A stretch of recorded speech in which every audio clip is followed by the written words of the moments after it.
Ok, muy bien. Chicos, pues les presento Carlos Torreblanca. Él es arqueólogo e historiador. Trabaja estos temas de arqueología e historia desde hace mucho tiempo. Trabaja en el INA y es actualmente el director de la zona arqueológica de La Quemada. Nos va a dar una plática efectivamente y precisamente sobre este tema. Nos va a abordar este tema para que ustedes tengan ya más a detalle la información sobre el proceso que tuvo la quemada y la actualidad, que ya un poco hemos ahorita platicado aquí de manera informal, pero para que ustedes tengan la información completa y pues ya lo saben, hay que al final, si se puede, algunas preguntitas, algunas dudas, aportaciones, aquí el maestro estará encantado de complacerlos. Así que sin más, Carlos Torreblanca, te doy la palabra, te doy aquí los permisos para que compartas pantalla Sí, por favor, exactamente. y pues adelante, se los dejo a ustedes, chicos. No, pues muchas gracias por la invitación, estimado Robert. Es un gusto estar aquí con ustedes en esta plática y poderles hablar sobre uno de los temas pues, interesantes e importantes, digo, sobre todo nosotros que trabajamos en estos lugares y estos sitios y este periodo histórico de lo que es el pasado de Zacatecas, pues va a ser la quemada como unos sitios importantes. He preparado ya una presentación. A ver, ahí está, creo ya. ¿Sí? Básicamente comentarles lo que es este asentamiento, sin dejar de mencionar que, bueno, Zacatecas, en este pasado prehispánico que se está hablando ya con sus clases, tenemos ubicados aproximadamente hasta este momento alrededor de 430 zonas arqueológicas distribuidos en todo el estado, básicamente. Ustedes pueden notar claramente cómo tenemos concentrados hacia la parte sur, suroeste de Zacatecas, suroeste, parte central, todo lo que es pegado a Sierra Madre Occidental, es donde tenemos principalmente los sitios, la región de Pinos, tenemos un gran vacío en lo noroeste de Zacatecas, estos sitios o estos municipios, mejor dicho, de Mazapil, Concha, Villa de Cos, Juan Aldama, toda esta región todavía tenemos, no hemos cubierto esta área y nos falta por conocer. Sin embargo, bueno, existen algunos reportes del lugar. De estos sitios que se conocen, bueno, tenemos aproximadamente 31 sitios que corresponden a fauna pleistocénica, lo que podemos hablar prehistoria.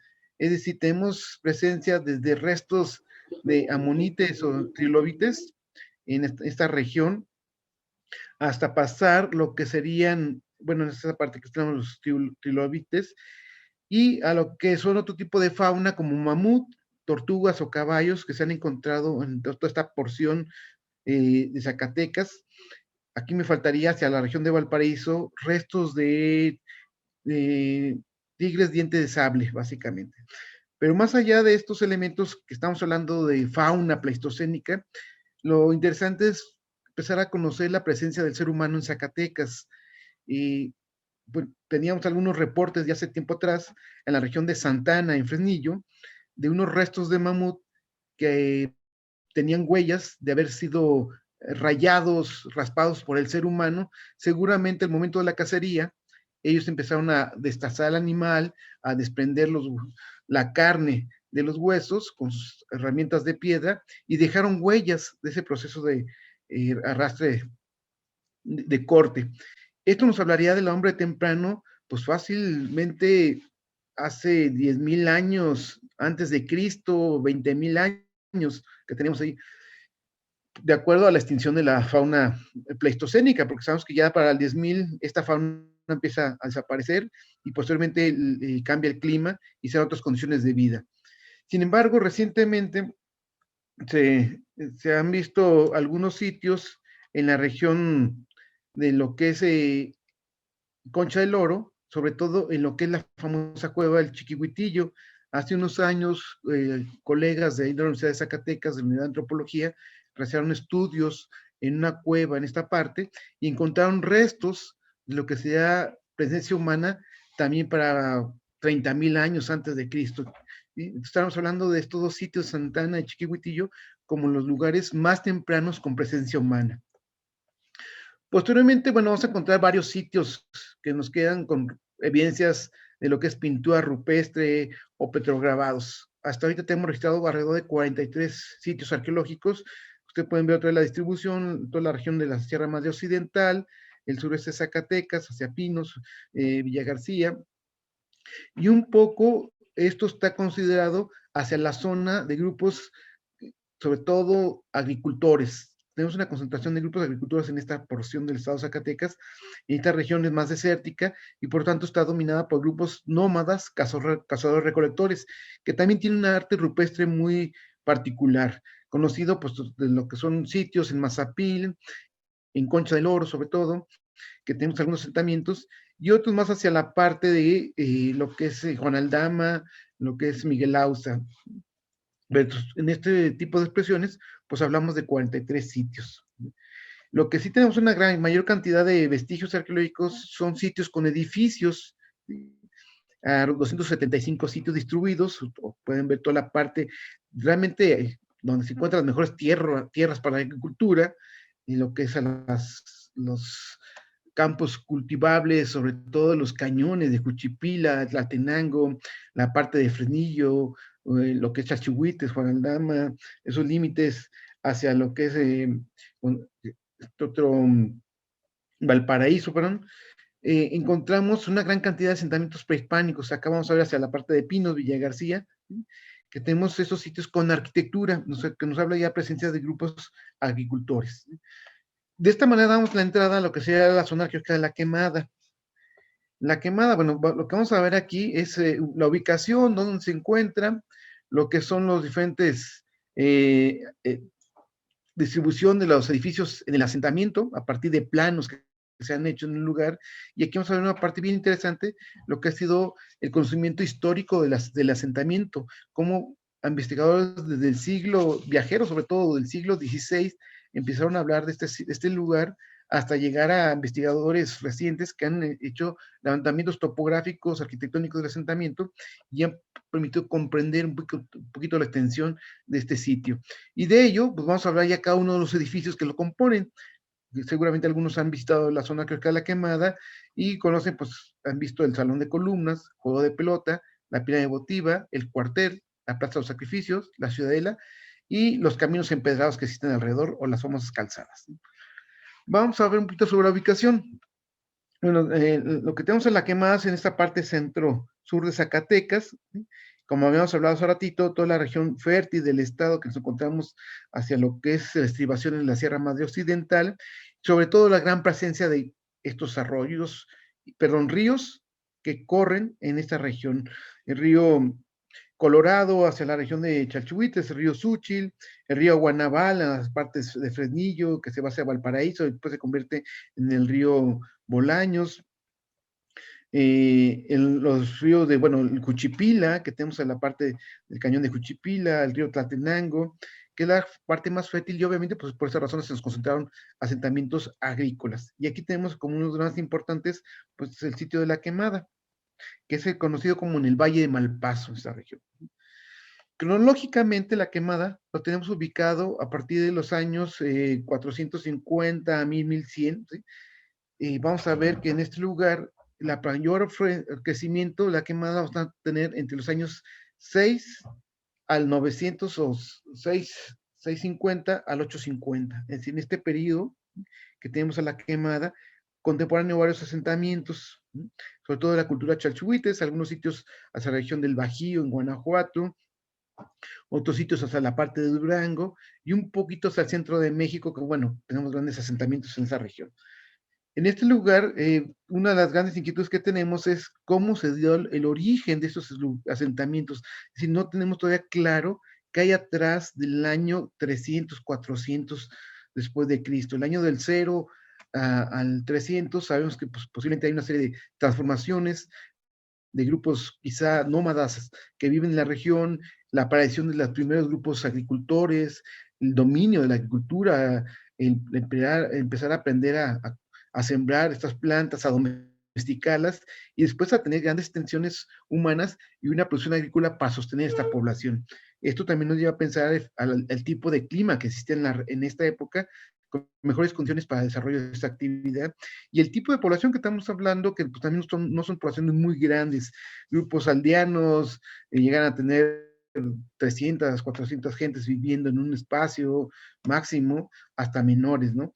Poco a poco esos grupos se van haciendo más complejos, van creciendo y van creando grandes complejos urbanos, como tenemos a La Quemada, y en el año 3400 más o menos al 600, 650, tenemos la primera aparición de grupos ya que empiezan a construir edificaciones en torno al asentamiento. Es lo que conocemos como la fase Malpaso.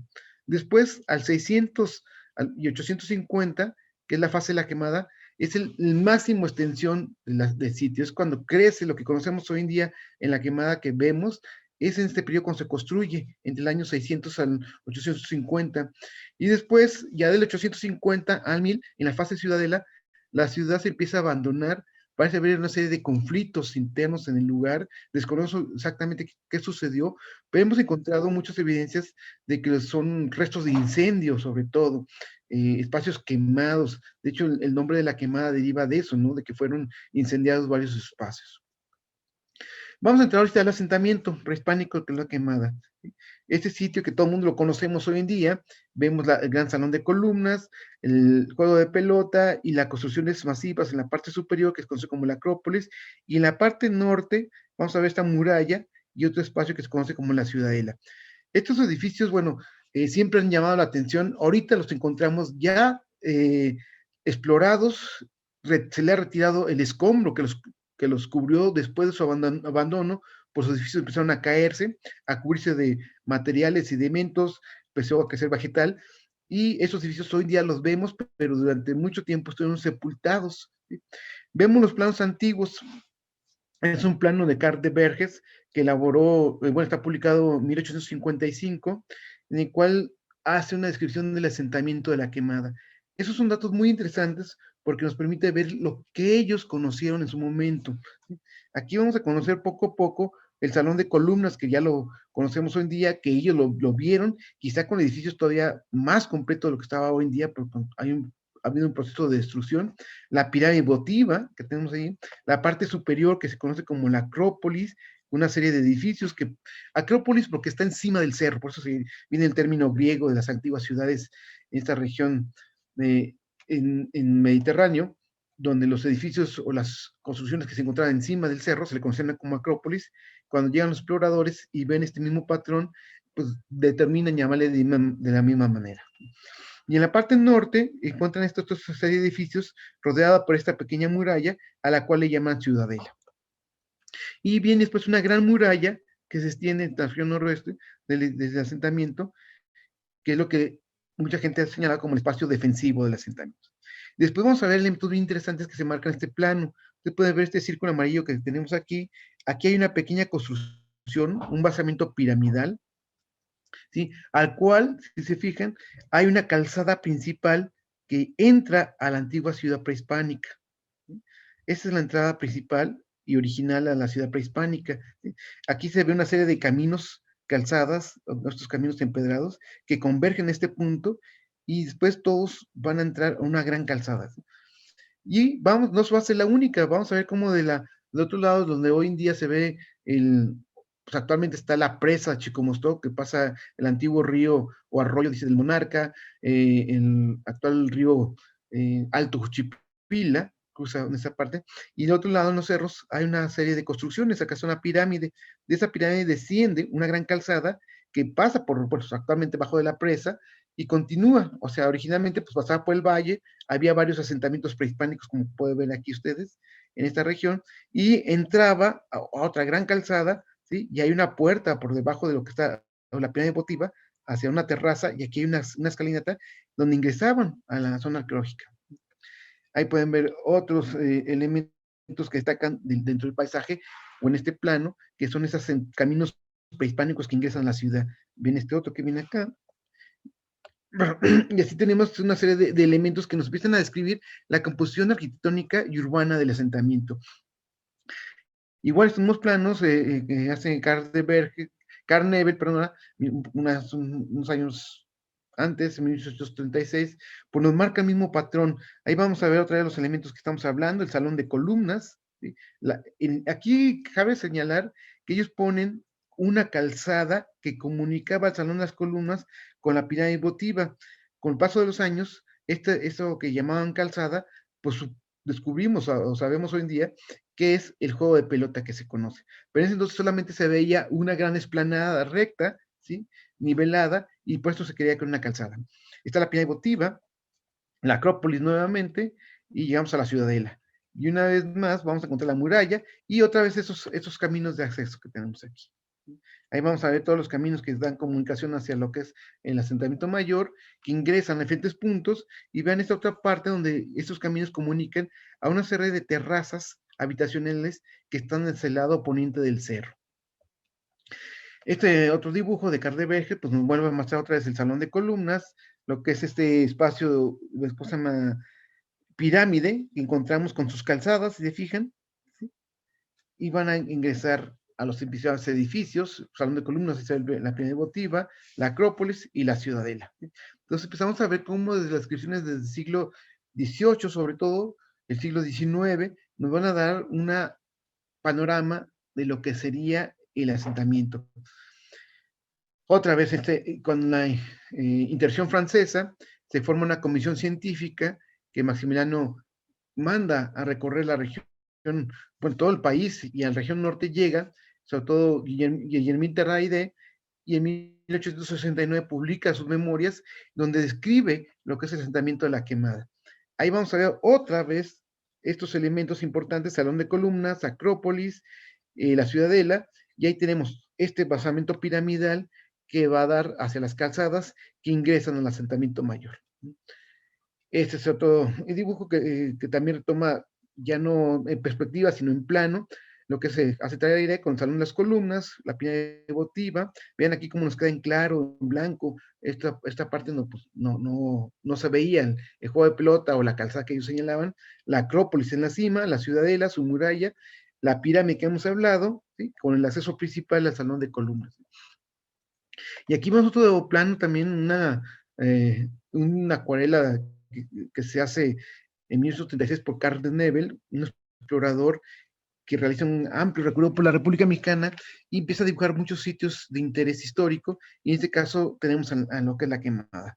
Ahí con su salón de columnas, ahí podemos ver las siluetas de lo que es la pirámide votiva, la Acrópolis, la Ciudadela, y este paisaje es muy interesante porque se alcanza a ver lo que es pues el río Cuchipila, o el río Malpaso que tenemos hoy en día, la gente que va con sus recuas de un lado a otro, los arrieros llevando mercancías, y vean el ambiente pues nublado, seguramente presagia ya una lluvia, y nos empieza a hablar un clima. Aquí nos empiezan a describir elementos del paisaje de un clima antiguo. En este caso estamos hablando de un clima del siglo XIX, pero si vamos yendo para atrás, vamos a ver cómo estos paisajes quizá cambiaron y se transformaron, primero porque, bueno, seguramente en época prehispánica había mejores condiciones de lluvia que permitió el desarrollo de la agricultura. Sabemos que con la llegada de los españoles y sobre todo la actividad minera, provocó un gran corte de árboles en todas las serranías cercanas a Zacatecas, y después se van más allá de Zacatecas, hacia Jerez, hacia Villanueva, hacia Frenillo, para extraer materiales y sobre todo las maderas, y esto generó un gran impacto ambiental, hasta el grado que pues llegamos a tener el ambiente hoy en día desértico que caracteriza Zacatecas. Esto, la Popoteca Orozco Berra, pues vamos a seguir viendo planos donde marcan los principales edificios que hemos estado platicando, y con estos edificios que ingresan. Esto es un plano también muy interesante de Leopoldo Batres, que empieza a elaborar ya a final del siglo XIX, principio del XX, y van a ver aquí elementos que no se destacaban anteriormente. Aquí vemos el Salón de Columnas que ya se conocía, resalta una primera pirámide que tenemos en esta parte, ¿sí? Que es una de las pirámides que se encuentran al acceso a la zona arqueológica.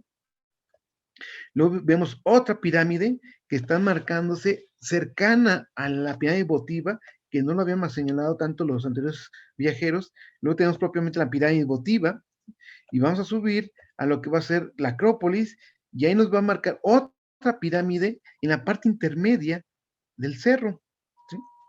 Que aquí tenemos una plaza que Batres pues lo marca muy bien.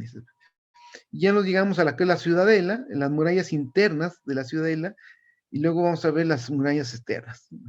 Estos son los planos que nos permiten ya ir indicando la composición arquitectónica del lugar. Con ello, ya nos permitimos empezar a ingresar, a conocer cada uno de los edificios. El Salón de las Columnas, que es este edificio que tenemos muy conocido y que tenemos aquí a la entrada principal. Aquí tenemos una vista actual de lo que es el Salón de Columnas, como su espacio arquitectónico, o sea, que se compone de un gran salón, muy grande, que eso es la arquitectura prehispánica más relevante y diagnóstica del norte de México, sobre todo por sus grandes dimensiones, por esta característica de tener salones de columnas que aparecen de manera muy temprana en Zacatecas.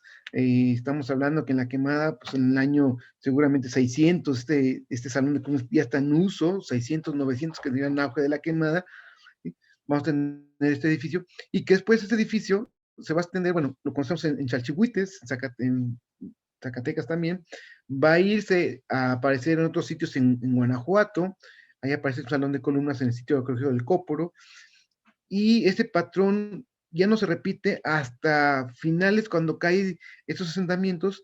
Después del año 900 aparecerá con los oltecas y se desarrollará este salón de columnas y será más complejo. Lo que varios investigadores han señalado, que este salón de columnas entonces es originada la idea en esta región de Zacatecas, y posteriormente los grupos, cuando son abandonados estas regiones, emigran hacia el sur y se van hacia la región de Tula y llevan este concepto y fundan la región de los toltecas. Es decir, los toltecas está formado entre grupos que llegan a este lugar, uno de ellos es procedente de Zacatecas. Vamos a encontrar las columnas, que son 11 columnas que tenemos en su interior, 2 columnas que están en la puerta, y luego el pórtico, que está al frente, la plaza principal, salón, y vamos a encontrar estos que son las pirámides que hemos hablado ahorita en el transcurso de la exposición. Estas las pirámides, aquí estaba la antigua calzada que ingresaba a la zona arqueológica. Por acá hablamos de una pirámide, ingresas, hay otras 2 pirámides aquí, sube una calzada y llega a entrar a la ciudad. Y luego aquí se ve que en esta parte del pórtico hay un muro que no permite el acceso fácil al resto de la gente. Es decir, el público en general ingresaba por este lugar a la plaza y aquí tenía sus ceremonias, actividades, y ya accedía solamente los gobernantes, sacerdotes, encima del pórtico, y al interior era un espacio privado. Tenemos la convivencia de un espacio público, que es la plaza, con un espacio privado donde se reunían los gobernantes. Este lugar, tenemos descripciones muy buenas que nos permiten empezar a inferir sus funciones y espacios arquitectónicos. Esos son los planos que hace Carl de Verges en 1832. Él visita el sitio, pero publica estos planos en 1855. Y vamos a ver cómo están las columnas, la altura, vean la altura de las columnas con la altura de los muros, estamos hablando de 6 metros de altura, que se conservaron las pirámides, las columnas hasta la actualidad con su altura, y algunos muros fuimos perdiendo alturas. Aquí se puede ver claramente en este dibujo la plaza. Llama la atención que en la plaza aparece un altar central, cosa que no tenemos actualmente hoy a la vista. No sabemos si este altar fue destruido, se saqueó, desapareció, y luego solamente tenemos esta escalera, y él muestra, Verges, 2 columnas al exterior para sostener un pórtico, y alrededor de la plaza se encuentran estas escalinatas que hoy en día solamente se conserva esta. De esta no sabemos realmente qué pasó con ellos, solamente están los muros que continúan, y habría que explorar para conocer claramente qué hay debajo de esos edificios, quedaron sepultados. Y vemos ahora el plano de Taraide, ¿sí? Él, a distinción de Verges, él muestra varias columnas en el pórtico. Si pueden ver aquí, 1, 2, 3, 4, 5, 6, 7 columnas en el pórtico, ¿sí? Vemos la escalinata que accede al salón de columnas, y en el salón de columnas tenemos las columnas correspondientes, pero llama la atención también, en la esquina dibuja una escalinata. Verges no pone nada, y Tararé sí coloca una escalinata en esta parte. Entonces, esos son elementos que destacan mucho en la composición arquitectónica de este lugar. Ahí tenemos el altar que estamos hablando, el pórtico, que ya les hablé, con 2 columnas, ¿sí? El interior del pórtico, del salón de columnas, con 10 columnas solamente coloca Verges, ¿sí? A distinción de Traire, que tenemos otra vez el pórtico con 7 columnas, tenemos el interior del salón de columnas, él sí coloca 11 columnas que actualmente se conservan, uno puede visitar la zona, creo que las ve, ¿sí? Vemos lo que señalamos ahorita, esta escalinata y la otra escalinata, básicamente. Regresamos a los dibujos de Batres sobre este salón de columnas. Vamos al salón de columnas. Vean aquí cómo la plaza, bueno, el pórtico sepultado todavía, no se ve la escalinata. Él llamaba a la plaza como una gran terraza. Él creía que era continuo todo esto, ¿sí? Y sus grandes muros de contención. Y vamos a ver ahí el basamento piramidal que está a la entrada de la plaza, y vamos a distinguir este gran muro que viene aquí, que eso fue a producto de los hacendados de la región que limitaron sus terrenos, los terrenos de la Hacienda de la Quemada, los terrenos de la región de Murguía, y cruzaba hacia este sector. Entonces, esto dividía una propiedad de otra, que toda esta piedra, pues obviamente la tomaron de las mismas lajas que había en las construcciones para hacer sus muros perimetrales. De hecho, sabemos que muchas de estas lajas fueron llevadas para construir la hacienda de la Quemada, ¿sí? Entonces, por eso se perdieron los volúmenes, las alturas, los elementos arquitectónicos de la Quemada, pues por un gran saqueo sistemático para la reutilización de la laja a las nuevas construcciones. Vamos a ver estos dibujos de Batres, donde señala esta terraza que hemos hablado, las 11 columnas que marca hacia arriba. No deja un espacio para el pórtico, llama la atención este dibujo de Batres, que aquí no deja ese pasillo o ese pórtico en la escalinata que tenemos en los anteriores dibujos. Bueno, como veíamos en el plano, Batres pensaba que esto era un espacio corrido, por eso y considera como terraza, ¿no? Él no ve una plaza, por eso no coloca el pórtico, ¿no? Él lo ve como una gran terraza enfrente. Y la pirámide que estamos hablando hacia la parte baja, hacia la entrada.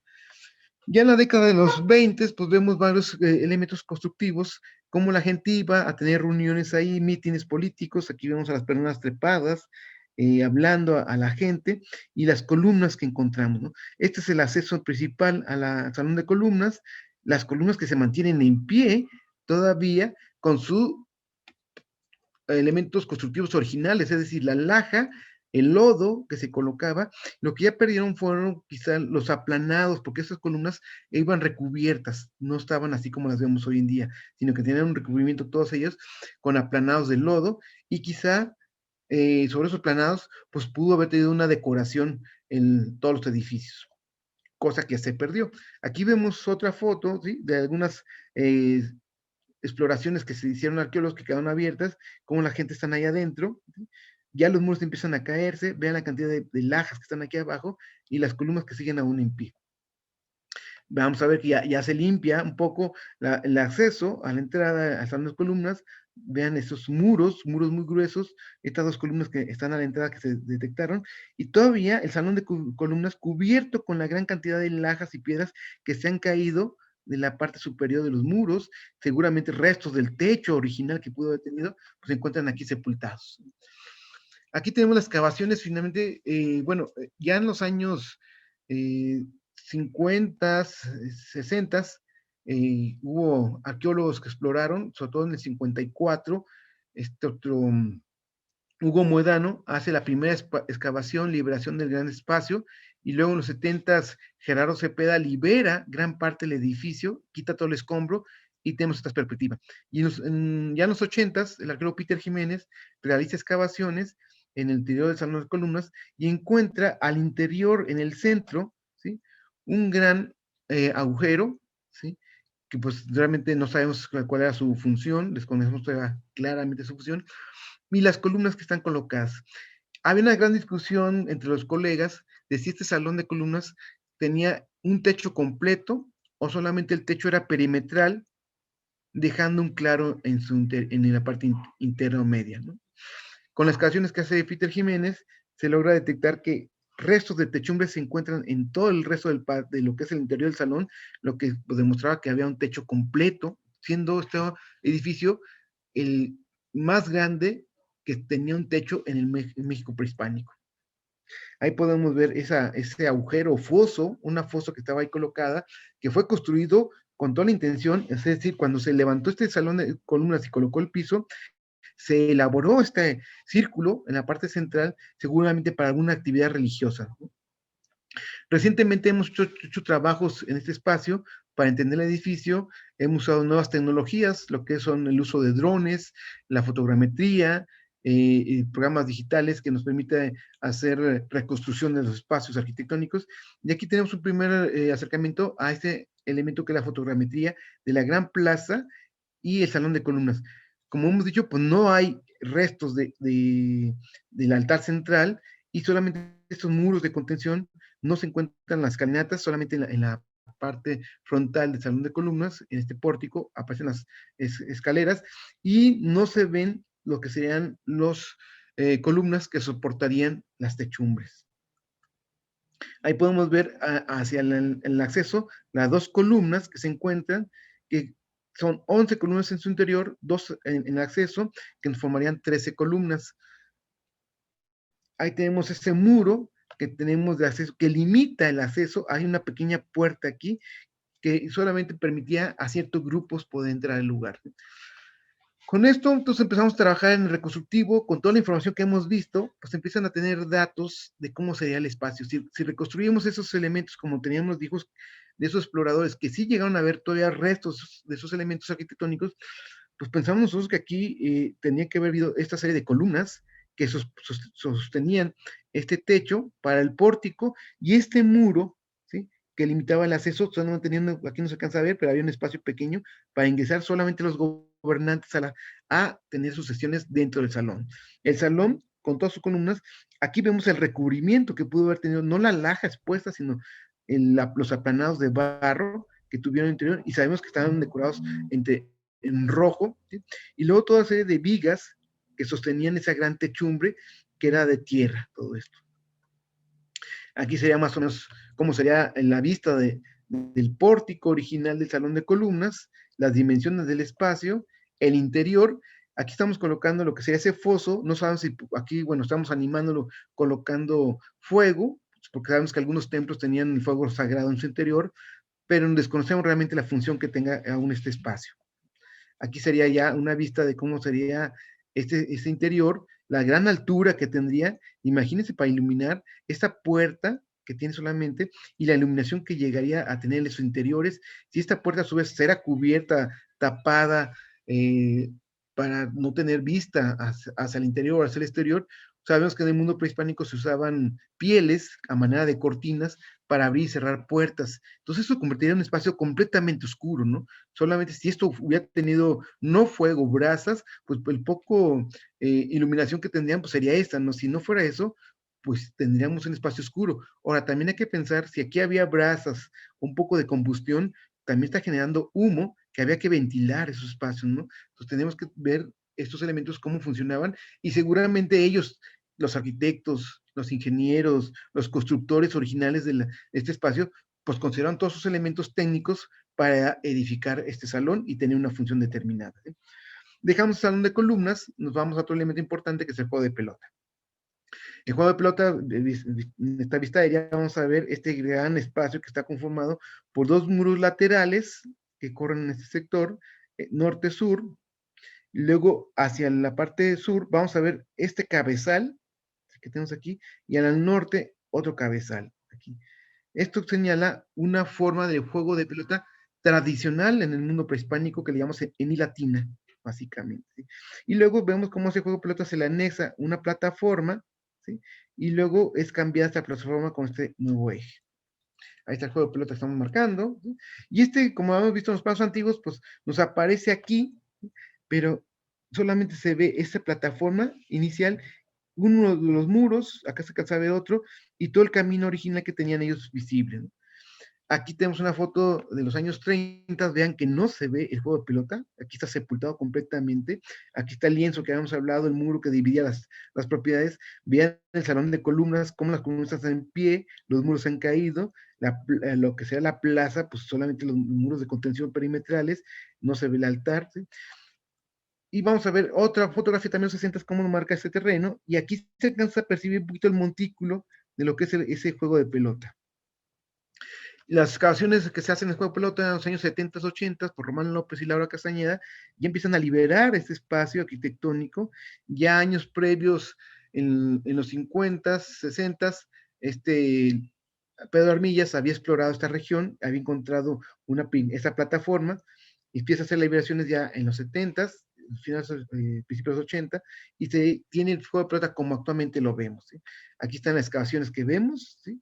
Ven aquí cómo llama la atención esta excavación, el juego de pelota que tenemos aquí, sus cabezales, y al frente una plataforma con su escalinata, la cual es sepultada en un momento dado en la historia, y se coloca este otro edificio, pero el edificio cambia de dirección, ya no es en este eje, vean, cambia este otro eje, lo que suponemos que ya es una construcción pues obviamente tardía, ¿no? Con diferentes funciones este espacio. Ahí podemos ver el cabezal norte, lo que es el patio del juego de pelota, lo que es el cabezal sur, propiamente dicho, ¿sí? La plataforma de la primera etapa constructiva, la plataforma de su segunda etapa constructiva, que es el elemento que tenemos, que hemos explicado ahorita.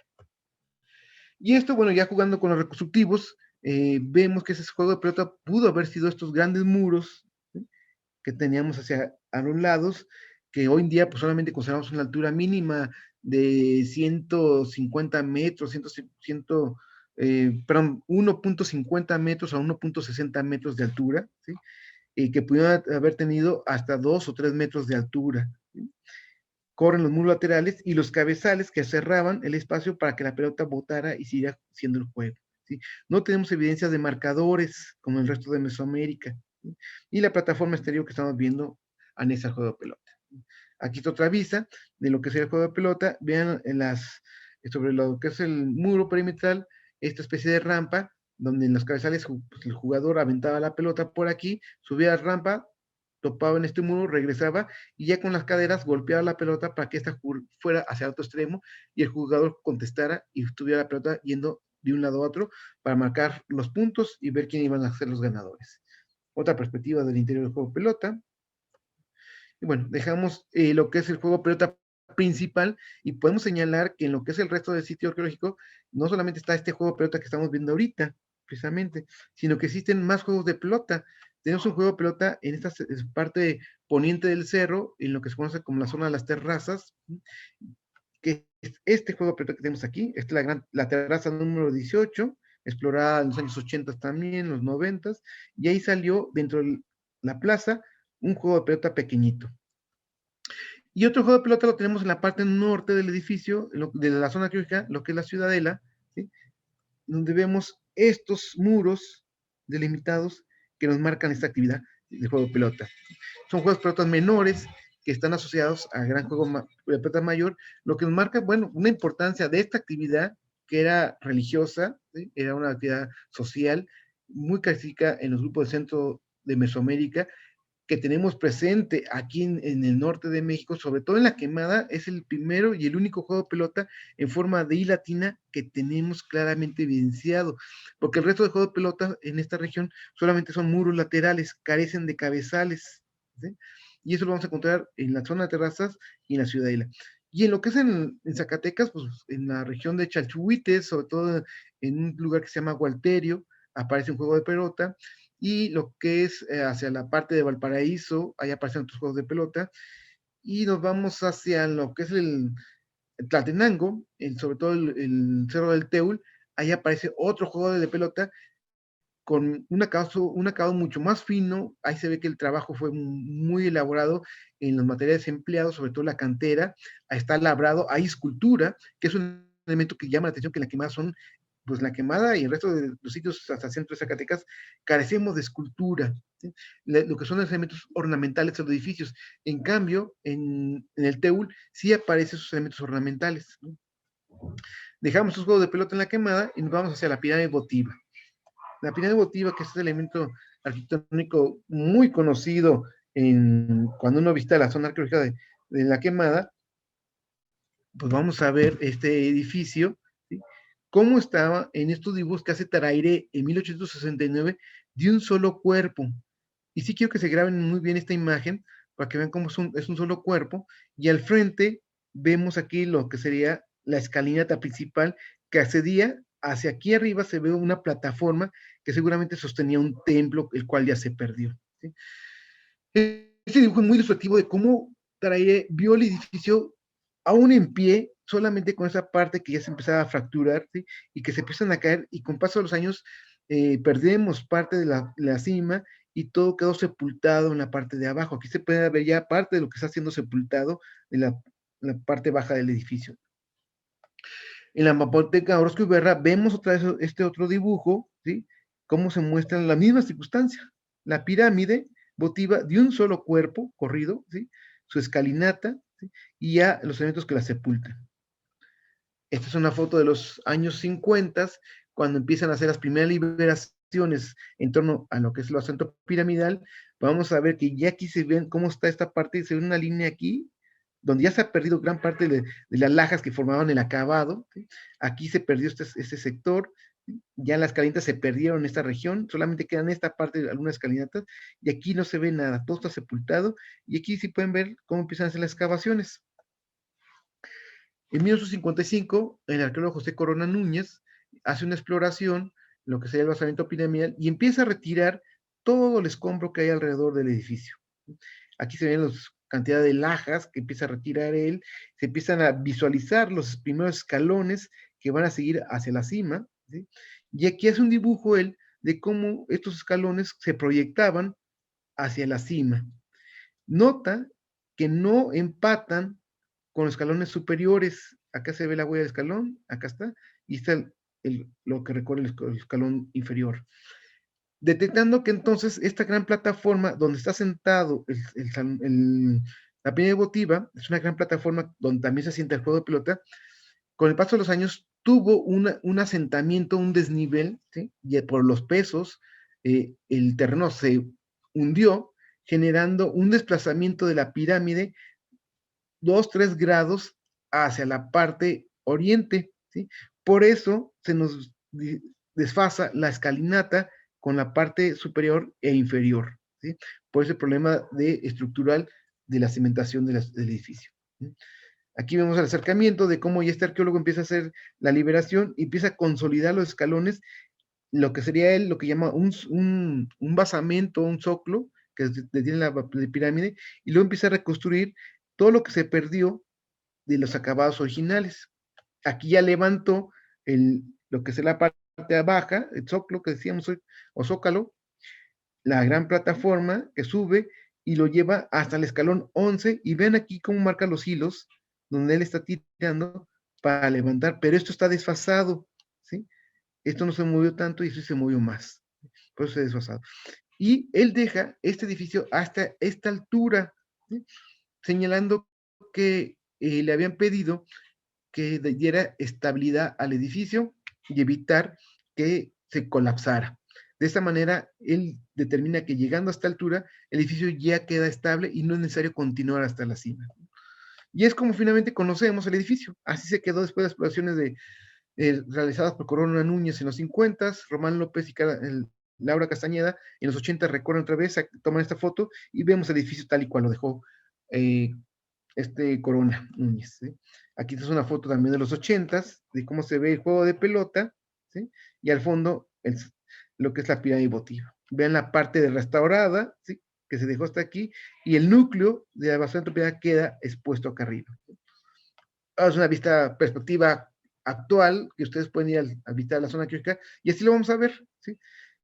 Siendo aquí claro que hay un problema de interpretación actual del edificio, porque la gente siempre piensa que es un basamento, una plataforma, lo que está aquí, y luego la pirámide encima, cuando en realidad no es cierto. Esta escalinata continuaba hasta acá arriba, como se puede ver acá las huellas de los escalones, ¿sí? Y estos vértices y estos taludes o muros corrían hasta arriba, ¿sí? Para darle el acabado original del edificio, ¿no? O sea, aquí está una restauración hecha a la mitad, no completa, ¿sí? Sin embargo, la gente tiene otra lectura diferente de este edificio, ¿sí? ¿Qué es lo que tenemos en realidad? Aquí lo vemos exactamente, ¿sí? Aquí hacemos el reconstructivo de cómo fue originalmente el edificio, ¿sí?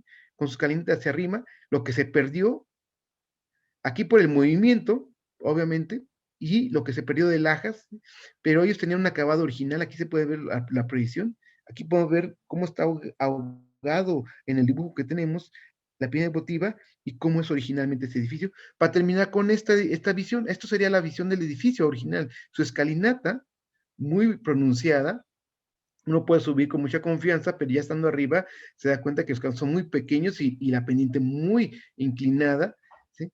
Y los muros, los taludes y los vértices de los edificios, y arriba lo que sea los restos de aquí colocamos, bueno, su templo que pudo haber estado en la parte superior, y en las descripciones que hacen esos exploradores en el siglo XIX, señalan que en la cima había una escultura tallada en madera, ¿sí?, del dios Huitzilopochtli. Aquí lo ponemos nosotros, una escultura a la imaginación. No sabemos si esta escultura estaba a pie de la escalera o estaba al interior del basamento, del templo, perdón, ¿sí? Son las hipótesis que aún tenemos que resolver, pero estos exploradores que nos señalaron las edificaciones en ese pasado y los datos arqueológicos que un día estamos recuperando para entender la fisonomía del edificio. También hay que recordar que existe una visión de que estos edificios eran construidos por los grupos aztecas, sobre todo recordando la peregrinación de los mexicas hacia el centro de México, y un punto de esa peregrinación pues era Chicomostoc. Y sobre todo el padre Torquemada es el primer misionero que le da el nombre a la quemada de Chicomostoc. Él dice que estas ruinas que se encuentran cerca de Zacatecas eran la antigua Chicomostoc de donde salieron los aztecas. Ellos lo dicen obviamente porque, bueno, habían tenido entrevista con los indígenas del centro de México, con los aztecas, le habían narrado esta historia, él viene a Zacatecas, la encuentra y la asocia, ¿sí? Pasan los años, toda la gente fue tomando esta referencia de construcciones asociadas con los aztecas. Verges mismos en el siglo XIX retoma el término azteca para señalar estos vestigios, pero también para esa época era la única cultura que se conocía. No conocíamos otros desarrollos culturales de esta región. Zacatecas estaba desconocido quién era su pasado prehispánico, quién eran los que vivían aquí. Entonces, los únicos referentes que teníamos eran los del centro de México. Por eso empezaron a tomar muchas fuentes del centro de México para explicar esos asentamientos en el norte de México. Y de esa razón encontramos porque, en este caso, Trairé señala que en este sector está Huitzilopochtli colocado. Sí, un argumento que él pone que Huitzilopochtli es un dios dedicado al sur y el basamento piramidal está viendo al sur, ¿sí? Entonces, es posible que tengamos una deidad dedicada hacia el sur, ¿sí?, o un fenómeno que están ellos viendo a la región sur con sus deidades, ¿sí?, pero habría que saber qué tipo de deidades son, quiénes son estos seres que están viviendo en esta región, que no van a ser los mismos del centro de México. Aquí ya tenemos un reconstructivo de lo que es el basamento piramidal, como se debía haber visto originalmente, con su aplanado en rojo, recubierto liso, no con este acabado texturizado, ¿sí?, su escalinata, su templo en la parte superior, la escultura, como decíamos ahorita, que pudo haber estado al frente o quizá al interior, y hacia el exterior, en esta pequeña plaza, tendríamos a la gente pues haciendo sus ceremonias, oraciones hacia la pirámide. De ahí viene el nombre de votivo. Votivo quiere decir devoto, culto, ¿sí? Por eso le llamaba pirámide votiva, ¿no? Porque se considera que aquí es donde las ceremonias se hacían para llevar el culto, la devoción al dios tutelar del asentamiento. Que también nos queda claro que por las dimensiones que tiene este edificio, es aproximadamente 17 metros de alto, es la basamento piramidal más grande de la quemada y más grande de todo el norte de México. No hay otra pirámide más grande que esta aquí, ¿sí? Y esto nos hace pensar que entonces aquí estaba adorándose al principal dios de la región, a la deidad más importante del asentamiento, obviamente, pero algunas hipótesis señalamos que puede ser de toda la región, al menos del Valle del Paso y quizá más allá en todo lo que es el territorio zacatecano. Perdón, antes que se me vaya, pongo aquí la nota que tenemos solamente de este basamento piramidal, persisten alrededor de 13 pirámides en el resto de la zona arqueológica de la quemada. Dejamos la parte baja, lo que conocemos como el primer nivel, y vamos a ir subiendo poco a poco a los siguientes niveles, y subimos a lo que será el segundo nivel, a donde encontramos este edificio que se llama el cuartel. El nombre de cuartel nos hace referencia a un espacio ocupado por militares. Esto viene a raíz de que el arqueólogo Pedro Armillas, quien explora esta zona del cuartel en los años 50 y establece las primeras fases de ocupación de la Quemada, él suponía que la Quemada era un asentamiento fortificado, ¿sí? Sobre todo por la presencia de la muralla y de estos grandes muros que estamos viendo en la zona arqueológica, en la antigua ciudad. Y bueno, si está siendo un lugar fortificado, quienes viven en los espacios fortificados y protegen, pues son los militares. Y los militares, pues donde viven, son en los cuarteles. Por eso le llama a este espacio el cuartel. Es una zona habitacional donde él suponía que estaban viviendo los principales líderes militares que protegían la ciudad. Este cuartel, pues vemos una serie de habitaciones internas, ¿sí? Comunicado a través de patios, que son los patios subcuartos, que nos van a llevar de un espacio a otro. Y en el patio vamos a ver claramente estos pilares que tenemos en este espacio. En el centro hay un agujero que se conserva aún hoy día, que suponemos nosotros que es posible que hayan tenido maderas, troncos aquí colocados y luego forrados con lajas para darle mayor estabilidad al edificio, un aspecto de ingeniería estructural. Y después tenían un pórtico, un techo de aquí arriba que sostenían estos pilares para dar una pequeña sombra periférica hacia la banqueta y luego un desnivel que da hacia el patio. ¿Sí? Y en el patio el agua que se acumula durante las lluvias es llevada hacia un canal que se encuentra en ese sector que desagua el interior para evitar que se inunden, ¿no? También suponemos que esos espacios, como vemos que eran controlados el agua, se tapaba para dejar un espejo de agua, ¿sí? Y con eso, con esa agua que estaba en este lugar colocado, en las noches, la luz de la luna entraba por este lugar, reflejaba su luz e iluminaba los interiores, ¿sí? Para eso tener una especie de iluminación interna por efectos naturales. Y vamos a encontrar, bueno, varios aspectos de lo que es la entrada a lo que es el cuartel y diferentes espacios que se encuentran aprovechándose sobre el nivel del terreno del cerro. Es decir, se construyeron unas grandes plataformas, ¿sí? Para asentar este espacio arquitectónico y seguramente aquí se ven unos cuartos superiores, ¿sí? Estamos viendo si estos espacios además tenían un segundo piso. Aquí estamos viendo una planta del edificio. Vamos a ver, actualmente uno ingresa por este espacio, ¿sí? Un pequeño pasillo, nos lleva a este principal patio y habitaciones alrededor, ¿sí? Aquí vamos a ver otra habitación y aquí otro patio, habitaciones, un pasillo, otro patio y habitaciones. Y de esa manera, pues como nosotros hacemos un reconstructivo de lo que es este espacio arquitectónico, ¿no? Sus patios, que estamos hablando, aquí en especie de terraza, ¿sí? Y las habitaciones periféricas de cada una de ellas, ¿sí? Para tener sus actividades. Y seguramente, pues este lugar tendría que estar habitado por gente importante del asentamiento. Quizá gobernantes, algún líder que encabezara en las decisiones de la ciudad. Y estamos hablando, pues, de una zona residencial, quizá un espacio hasta palaciego. Dejamos esta parte de lo que es el segundo nivel, subimos al tercer nivel del cerro, ¿sí? Estamos hablando que el primer nivel lo dejamos acá abajo, el segundo nivel está conformado por el cuartel, estas plataformas, este pequeño plaza con su pirámide, subimos escalinatas y llegamos al tercer nivel, y este tercer nivel, lo que en la cartografía antigua vemos señalado como Acrópolis, pues es toda esta parte, toda la cima del cerro. Y aquí vemos la parte superior, que se conoce como la Plaza de los Sacrificios. Aquí vamos a ver, esta es la Plaza de los Sacrificios propiamente, ¿sí?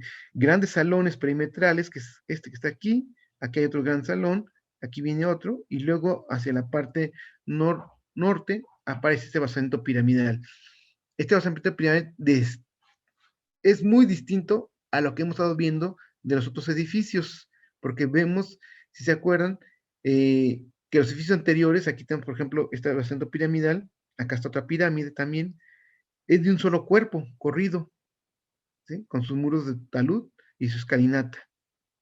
En cambio, este basamento piramidal presenta 5 cuerpos escalonados, ¿sí? Y una escalinata, ¿sí?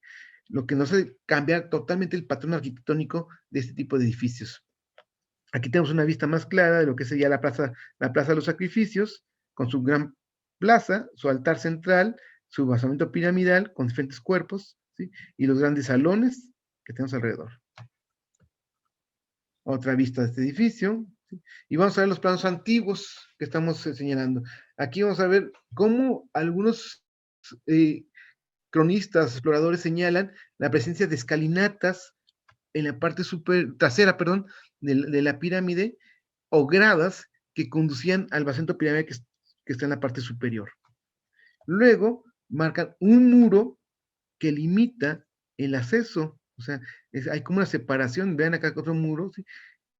Obviamente la gente que no son espacios ya privados, no son espacios públicos, que es otra diferencia que sí quiero dejar claro aquí, como la parte de abajo de la zona arqueológica de la Quemada, lo que son el primer nivel, es el espacio de visita pública, ahí puede entrar mucha gente, pero a medida que vamos subiendo, esos espacios se vuelven más restringidos, ya vimos un espacio habitacional, residencial, donde obviamente pues solamente podían tener acceso los gobernantes, y en la parte superior seguramente ya era igual de restringido para que estas personas tuvieran sus ceremonias privadas en sus actividades donde estaba excluido el resto de la población y solamente participaban los gobernantes del lugar y quizá algunos líderes de los pueblos vecinos a la zona arqueológica.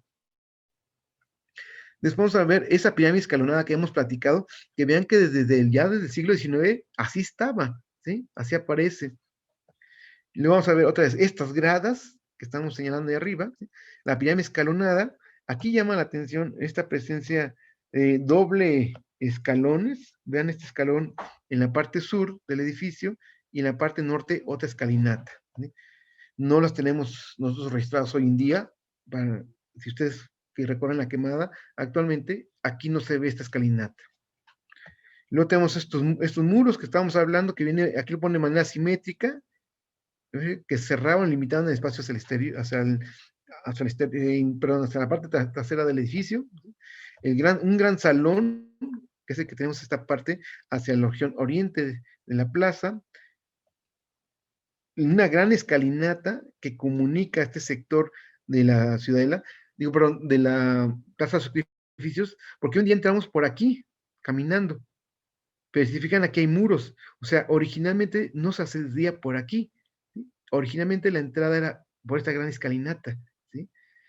Hoy en día caminamos por este sector porque los muros ya se han caído y podemos cruzarlos, pero en aquel entonces, pues los muros estaban en pie, no podían cruzar, ingresaban por acá, y cuando ingresaban por esa escalera que se encuentra de este lado, subían hasta acá arriba. Aquí hay otro camino, unas escaleras que suben hacia acá, que no comunican hasta esta plaza. Aquí podemos ver el dibujo de Tarairé, de cómo está este salón, esta plaza de los sacrificios, otra vez otro dibujo del Mapoteca Orozco Iberra, las litografías de Nebel, donde señala a este basamento piramidal escalonado, las grandes gradas, muros, la vegetación que empieza a cubrirlos. De aquí muestra un personaje, ¿sí? Con un pico, donde está haciendo algunas exploraciones, que seguramente él retoma la idea de que años antes había pasado aquí Verges y había excavado el lugar, ¿sí? Y solamente lo hace la alusión a esta actividad. Ahí está la grada o escalinata. Y en este lugar llama la atención un hallazgo que se realizó en principio de los años 80, ¿sí? En esta plaza, la Plaza de los Sacrificios, podemos ver aquí ya liberada el escombro de la maleza, y cómo a pie de la escalinata del basamento piramidal que tenemos aquí, esta es la escalinata, se hacen unas excavaciones arqueológicas y se encuentra una escultura tallada en piedra basáltica. Aquí tenemos el acercamiento, esta carece de pies, solamente es una especie de espiga, nos queda en la parte de abajo. Hacia el frente se marcan claramente los senos de lo que hace ver que es un personaje femenino. Sus brazos pegados hacia el cuerpo, carece de cabeza y en lo que sea en el cuello se ve un orificio y alrededor se encuentran otros orificios. Acá tenemos una perspectiva hacia la parte posterior de la escultura, donde aparece este personaje, a parecer un infante, ¿sí? Que está cargando esta mujer, que también carece de cabeza. Aquí se ve la oquedad. Esto es una escultura muy relevante para encontrar este lugar y empezar a interpretar sus funciones, ¿sí? Aquí tenemos referencia a varios elementos que pudieron haber sido en el pasado realizado en alguna ceremonia o una actividad o una alusión a este tipo de escultura.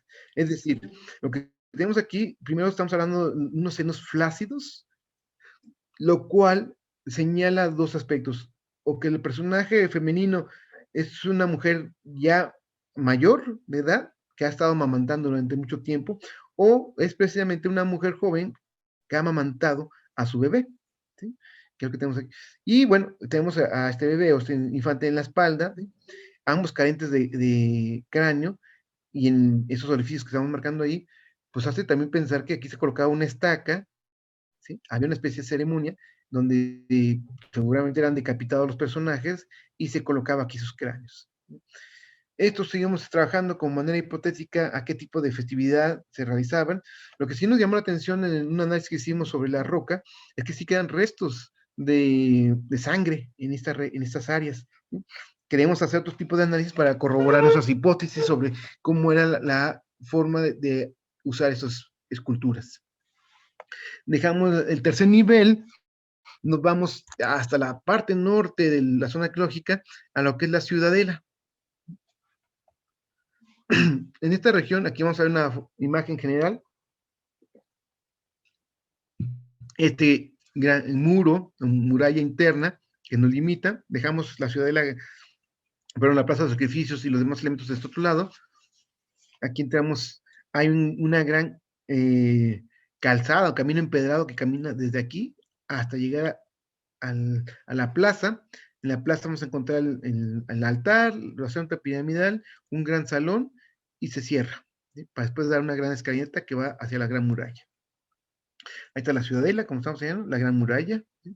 Otra vista, aquí vamos a ver cada uno de sus conjuntos. El conjunto principal, de hecho, aquí se cansa de ver un poquito la calzada original que comunicaba ese sector. Y luego tenemos el conjunto principal, ¿sí? Hay una plataforma, si la pueden ver aquí, anexa a este conjunto. Aquí vamos a ver cada uno ya de los componentes, la pirámide que tenemos en este lado, en lo que es la plaza principal, el altar, el salón, una serie de habitaciones anexas, perdón. Aquí lo que quiero resaltar antes de cambiar de diapositiva es que un patrón que hemos visto en los anteriores plazas y edificios que estamos platicando es que son los lados los que están ubicados hacia los puntos cardinales, perdón. Es decir, el norte, sur, este y oeste. En este espacio de la ciudadela cambia ese patrón, porque ya no son los lados los que están orientados hacia los puntos cardinales, sino que son las esquinas. Es decir, el norte nos queda aquí, el sur en este punto, el este y el oeste, ¿sí? De hecho, pueden ver la sombra de los edificios, como están marcando aquí esta circulación del sol. El sol nace de este extremo y se mete por acá en el horizonte. Y estos son los edificios principales de lo que es la ciudadela. Este lugar también tenemos datos históricos muy relevantes, quizá el croquis más antiguo o más temprano que tenemos hasta ahorita registrados en la quemada, es el que hace George Francis Lyon en 1826. Recién se había independizado México de la corona española, que empiezan a llegar muchos exploradores extranjeros a conocer el país y sobre todo a reconocer las riquezas naturales que existen en ese territorio para ver si les interesa el trabajo, la explotación y quizá la reconquista de este territorio para a pasar a otra de las potencias mundiales.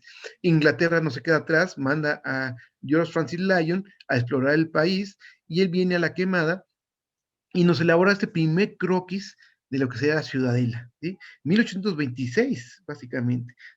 Ahí podemos ver el altar, las dimensiones que está marcando, el interior del salón marca un muro y luego marca estos cuartos, la pirámide que se encuentra en este otro sector, nuestra pirámide que hemos hablado ahorita dentro de la ciudadela, y los muros que están. Y luego va hacia lo que es la Gran Muralla. Este es el juego de pelota que hemos hablado, un edificio grande que se conoce como la Atalaya, y lo que es esta parte con pequeñas construcciones, otra gran plataforma similar a la que veíamos acá.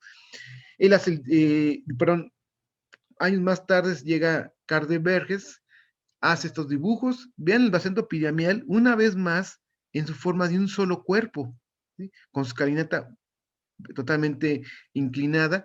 Esta nos recuerda completamente a la pirámide votiva. El mismo sistema constructivo, las mismas formas, la misma composición, los materiales, obviamente. ¿Sí? Y en el frente, un gran basamento piramidal, que es el altar, básicamente. O sea, es un altar este espacio, pero llama la atención las grandes dimensiones y sus tres cuerpos.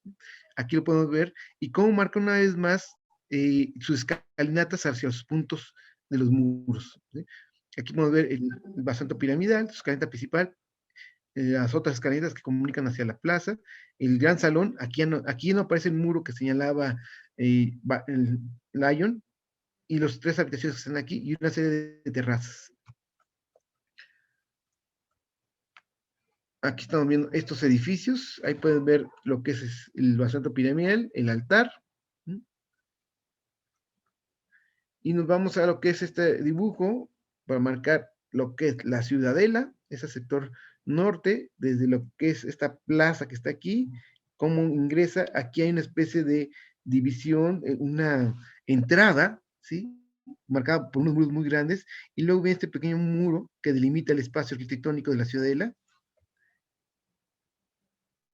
Ahí va la calzada que estamos marcando, continúa esa calzada hasta allá, ingresa a lo que es la plaza, y gracias a las excavaciones que se hicieron en este lugar en los años 90 por el arqueólogo alemán Akin Legemann, él explora el conjunto de la ciudadela, excava al interior de este gran salón y encuentra los restos de madera de postes que sostenían la techumbre. Es decir, estos postes se usaban a manera de columnas, siguiendo el patrón arquitectónico que hemos visto del salón de columnas, pero en lugar de colocar columnas de piedra, ahora colocan columnas a base de madera, ¿sí? Y ahí las va a ver otra vez. Igual que el salón de las columnas que encontramos en la parte principal de la zona crítica, este salón de columnas de la ciudad también tiene sus dos postes de madera en la entrada, y sobre el pórtico también encuentra los restos de la madera. Ahí están, que era lo que sostenía la techumbre. Ahí vamos a ver esta parte del pórtico, con esas 7 columnas que están colocadas ahí. Este número llama la atención porque los mismos números 7 es la que ponía Trairé en el salón de columnas en la parte sur de la quemada, de la zona arqueológica. Aquí vemos otra vez las 7 columnas. Aquí vemos los muros a los lados que cierran este espacio, muy parecido al que el salón de las columnas de parte sur de la quemada. ¿Sí? Las dos columnas en el acceso y las 11 columnas en su interior. Es decir, volvemos a tener el mismo patrón arquitectónico que el otro edificio principal, aunque aquí están cambiando en usar otros materiales como es la madera, que es una innovación quizá en la forma de la construcción. Estamos en la discusión si estos tipos de elementos corresponden a diferentes etapas, momentos históricos. Ahí está, en el centro, otra vez, ese tipo de fosas. Y aquí tenemos un reconstructivo de lo que sería el salón de columnas, digo, de lo que es la ciudadela, perdón, en general, con su muro perimetral. Aquí pusimos una especie de madera para ilustrar cómo sería la limitación. La entrada principal a la ciudadela y los edificios. Y ya nos acercamos al sitio. Aquí viene la calzada que estamos hablando, ¿sí? Por donde se ingresaba, entramos a la plaza, y el pórtico que hemos visto ahorita, con sus 7 columnas, su salón techado, ¿sí? Con obviamente aquí columnas de madera, este otro pórtico con los cuartitos y la comunicación que da, la plataforma que veíamos hace rato, y su basamento piramidal, y otra pirámide acá. Aquí tenemos otra vista nocturna de lo que sería el salón de columnas, de la que es el conjunto de la ciudadela en general, ¿sí? Cómo sería el interior de este conjunto en la ciudadela lo que es el salón de columnas, con esos postes de madera. Aquí lo pueden ver mucho más claro. Aquí llama la atención que en ese espacio sí tenemos una especie de orificios en el muro, eh, a manera de ventanas, aunque el concepto de ventanas no existía en la arquitectura prehispánica mesoamericana, ¿sí? No sabemos si también sean una especie de ventilaciones, si sea una cuestión de, por encontrarse en la cima del cerro y los vientos fuertes choquen con el muros, estos espacios permitían el paso del aire y evitar que el muro tuviera un problema de estabilidad. Aquí está ese foso que hemos hablado, ¿sí? Muy parecido, en menor tamaño seguramente, pero muy parecido a lo que sería el foso de Salón de las Columnas, que está al sur de la Quemada, el salón principal. Y aquí están todos los componentes que hemos visto del salón de columnas como sistema constructivo, ¿sí? Como este salón de columnas, en las excavaciones que hizo Joaquín Legeman, encuentra en el centro del altar una especie de estelas, dos lajas paradas verticalmente viéndose una lota, creo que marca la posible planeación del edificio, ¿sí? Lo que son la calzada, el altar central, los postes de madera del pórtico, los dinteles que marcaban acá, la muralla periférica, la fosa, el terrado, la techumbre, las vigas o murillos, las pilastras, ¿sí? Los muros de mampostería o de piedra, ¿sí? Los aplanados que tenían estos edificios, porque, insisto, ahorita vemos solamente la laja expuesta, pero todo esto tenía un aplanado, ¿no? Y bueno, vamos dejando esta parte del salón de columnas de Ciudadela, de la Ciudadela misma, de la Quemada, y vamos a ir saliendo un poquito hacia el exterior del asentamiento. Hacia el exterior del asentamiento vamos a ver ya mapas antiguos, este famoso plano de Car de Verges, del Valle de Malpaso, y aquí tenemos lo que es, perdón, lo que es la Quemada, que conocemos hoy en día. Él le pone como los cerros, los edificios de Coalcamatl. Él cambia el nombre a la Quemada. Así como hablábamos hace rato que el padre Torquemada había creído que este lugar era Chicomostoc, y en su monarquía indiana, en donde escribe la historia antigua de México, él dice que estas ruinas corresponden a Chicomostoc. Años posteriores, ya en el siglo XIX, cuando Car de Verges llega a la Quemada, él señala que este sitio no es Chicomostoc, es otro punto más de la peregrinación azteca que se llama Coalcamat, y así lo pone en sus planos. Lo que llama la atención aquí es esta serie de puntos que van marcando por todo el valle, ¿sí? Esos puntos, vean cómo llegan hasta lo que es Villanueva, y vean, corren hasta acá sus comunidades, y bien. Bueno, estos puntos corresponden a antiguas calzadas prehispánicas, caminos que comunicaban a todo el resto del valle. En los años 70, el arqueólogo Charles Trombos recientemente murió ahora en enero de este año, empezando el año. Comenzamos con esta trágica noticia de la muerte del doctor Trumbull, pero él en los años 70 hizo un recorrido en todo lo que es el Valle de Malpaso, sobre todo en esta área de las calzadas que estamos viendo ahorita, que señalaba Verges, y ve una gran cantidad de asentamientos menores dispersos. O sea, tenemos la Quemada aquí, la zona arqueológica, pero hay una serie de aldeas, vamos a llamarlo así, de diferentes tamaños. Vean aquí, pues aquí marca los tamaños de cada una de estas aldeas, pero, donde marca una gran concentración de asentamientos. Es decir, que en torno al asentamiento mayor de la Quemada había alrededor de 220 aldeas periféricas, ¿sí? Y esto presenta una concentración muy interesante sobre el arroyo Coyotes, que corre por aquí, que comunica al río Malpaso, que viene de por acá, ¿sí? Aquí vemos una gran concentración de aldeas. Una muy grande, que es Los Pilarillos, que es después de la Quemada, es el asentamiento mayor, ¿sí? Aquí vamos a ver esta concentración, luego no hay nada de edificios, y vemos alrededor de la Quemada otra gran concentración. Y si nos vamos hacia el sur, llegando hacia Villanueva, hay otra gran concentración. Es decir, tenemos tres grandes concentraciones, ¿sí? Los que nos marcan patrón de distribución de asentamientos que seguramente tienen una función quizá de controlar algunas tierras, las áreas de cultivo, la explotación de algunos recursos como la arcilla para la cerámica o la agricultura misma. Y luego sobre esas concentraciones de aldeas vamos a ver lo que son una serie de edificaciones, que son esas calzadas. Esas líneas punteadas son una serie de calzadas que si todas esas líneas que estamos viendo en el valle las juntáramos en una sola línea, estamos hablando de 170 kilómetros lineales de calzadas, ¿sí?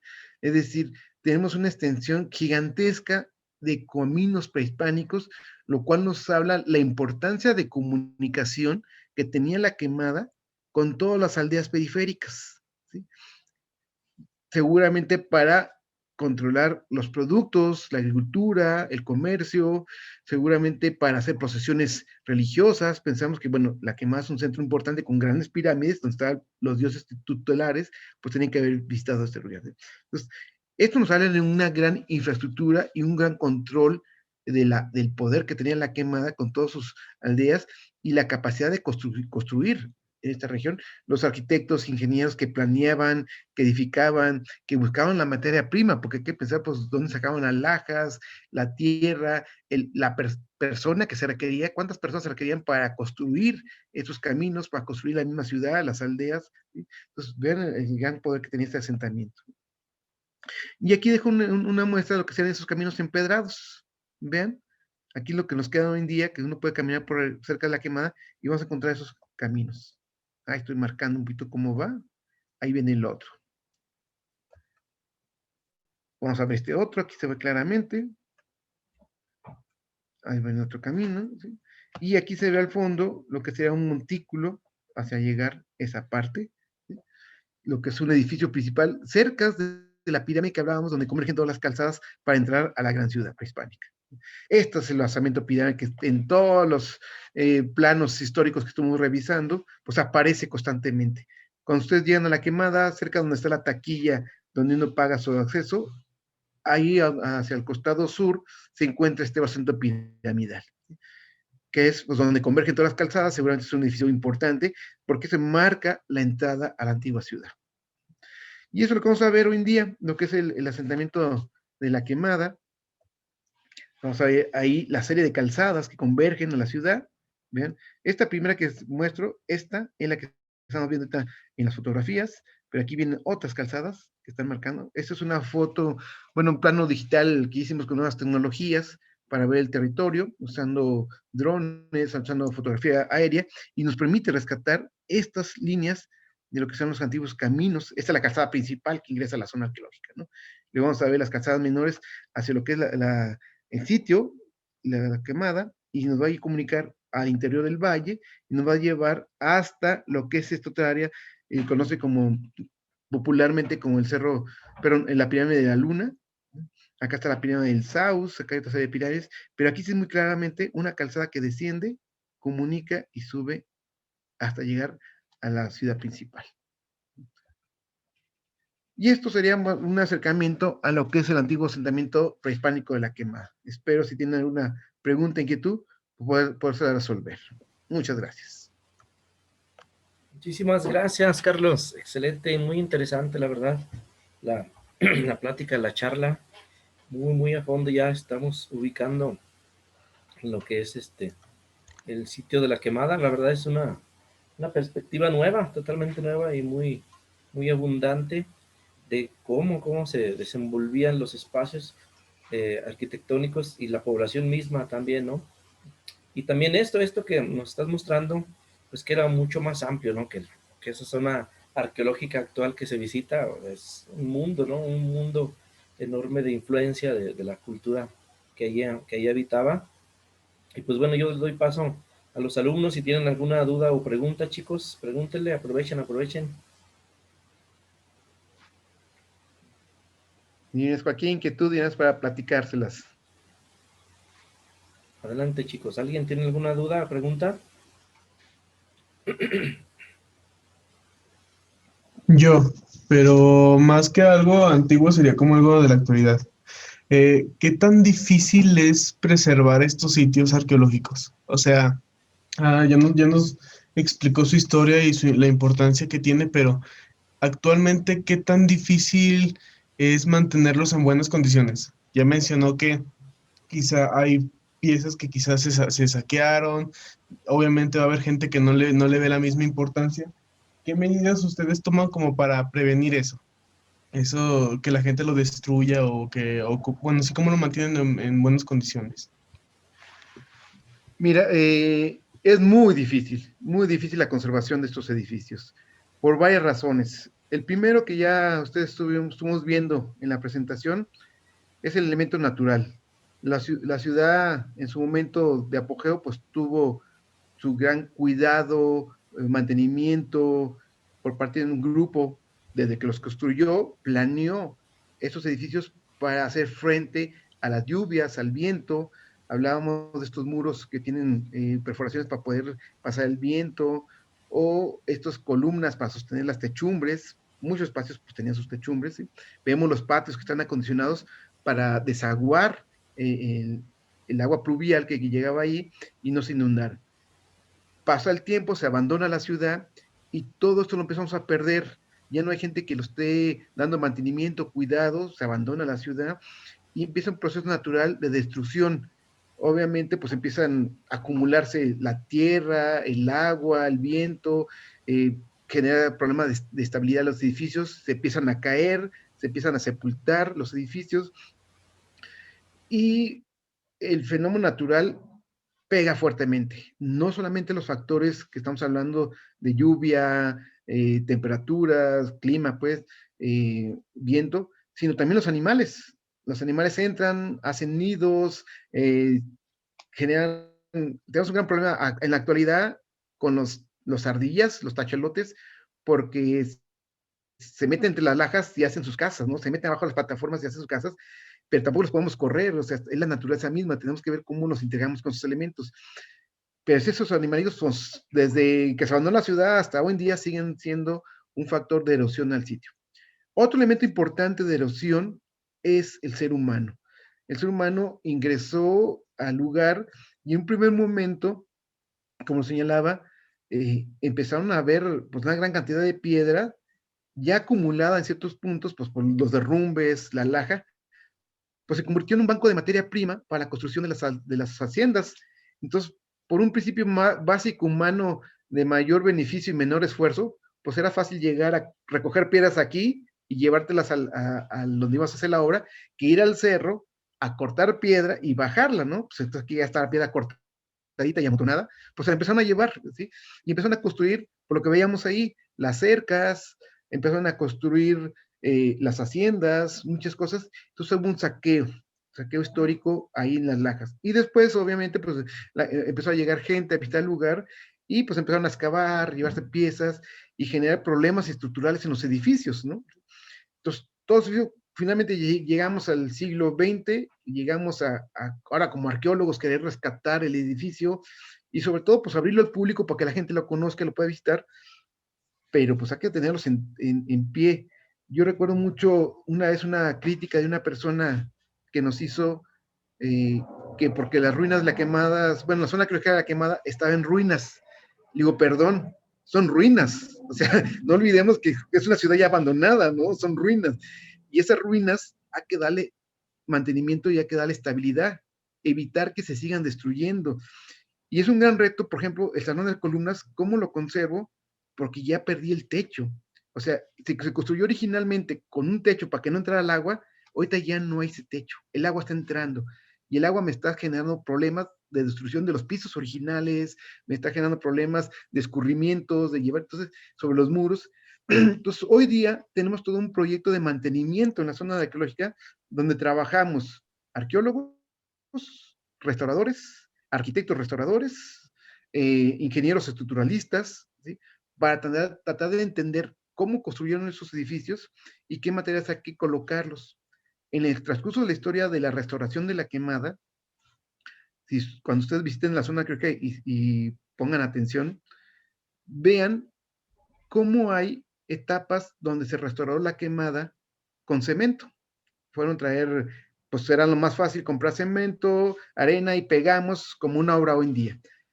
Eso se hacía hace muchos años, pero hoy en día sabemos que eso es contraproducente. El cemento es muy pesado, se seca, es más peso y genera conflictos de estabilidad del edificio.